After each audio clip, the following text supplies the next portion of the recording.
Hi everyone, this is Nikki from Happily Lost.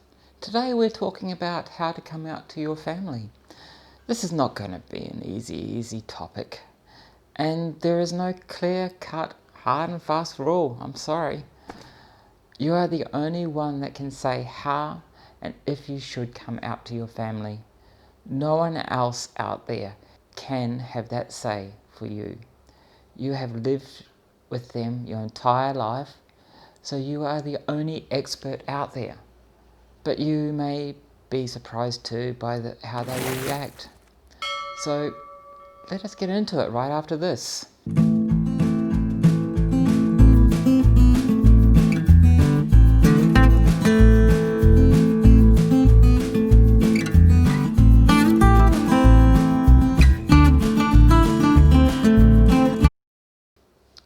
This whole coming out business is absolute craziness. It's madness in the first place.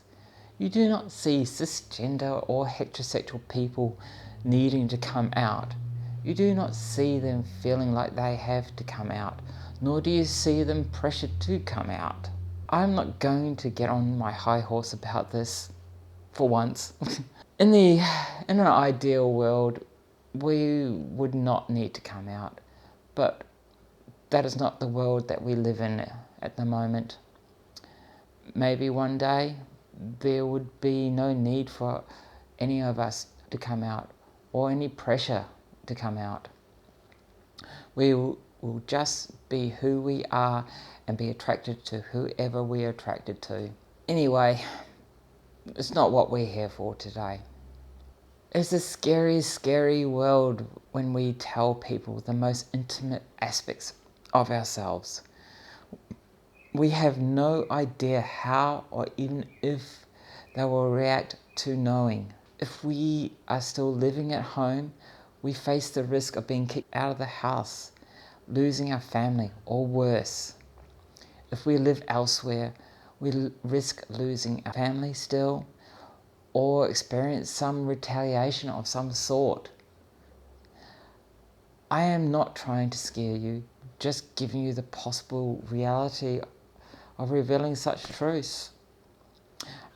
I guess you have to weigh up if it is worth it or not. The flip side to that is how much hurt or how much damage is it causing you to not reveal it. How much do you want to tell your family? That is something that only you can answer. And whichever way you choose to go with it, tell them or not, make your peace with it. Once it is out, it's out. Sometimes there are things that we can get away with not telling anyone about. But if you transition, then that could be a very hard thing to hide in the end. As I said, you need to weigh up the pros and cons of showing yourself. If you are not sure, maybe the answer is to get yourself to a safe place before revealing to your family. From what I've been told, and it is most certainly not the way I did it, a good place to start is friends you trust and are sure are supportive of you and will still respect you. Start with one, maybe two, and put it very plainly and very clearly. Make it simple. Do not overcomplicate it. They may not understand what you are talking about if you overcomplicate it. If you are transitioning, try getting them to use your appropriate pronouns. Explain what pronouns are. Introduce it slowly. Gauge their support and their reactions. They may need a little bit of time to get their heads around it. They may need time just to adjust. But always make sure you have support before telling someone, just in case it does not go well. If it is the first time coming out, find some people within the LGBTQI+ community who you get along with, who can support you. Gradually build up your circle of support until you get to the people you are more worried about telling. This is not a race. There is no time frame for this to be done. Just always try to keep it simple. Try to explain why and what it means. Try not to do it during high periods of emotions. You are not likely to get your message across if you do. Have a backup plan to get out if you need to. Always remember, no matter what anyone tells you, you are a valuable and loved person and deserve to be treated with love and respect.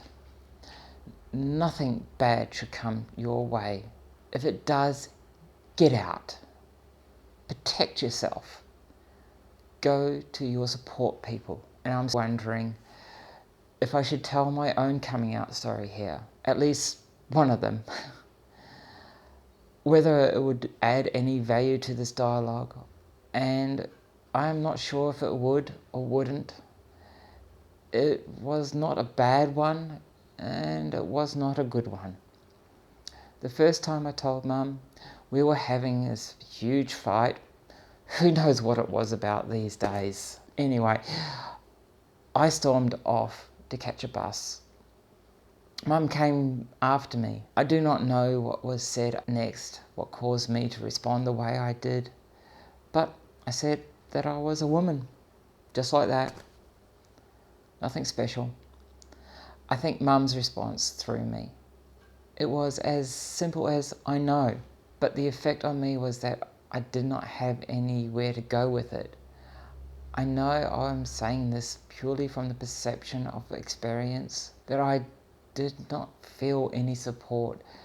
There was no offer of support, and it was not brought up again for some time. I know that Mum was wanting to support me, but just the way she did it, I didn't feel support. Anyway, I struggled with it and I did not know what to do with it. It was a very different time. The internet was not a big thing back then. I do not hold that against Mum in any shape and form. It was a big reveal and not something that many people know what to do with back then. Anyway, about 8 years later, I was struggling. I was an emotional mess. I was struggling to keep myself together, feeling like I was going to go down one of two paths, living or dying. So I chose life. I sought help. Oddly, that help seeking ended up opening the doors to Mum talking about it with me. She questioned why I had a letter from the psychologist. And that is when I told her again. But it was a different time this time. We were able to talk about it. Talk about what I would like to do about it and where I would like to go from there. That was 22 years ago. Anyway, if you like this content and would like to see more on motorcycles, art and sex-related content, don't forget to subscribe and press the bell to be notified of any updates. I'll see you next time. Bye.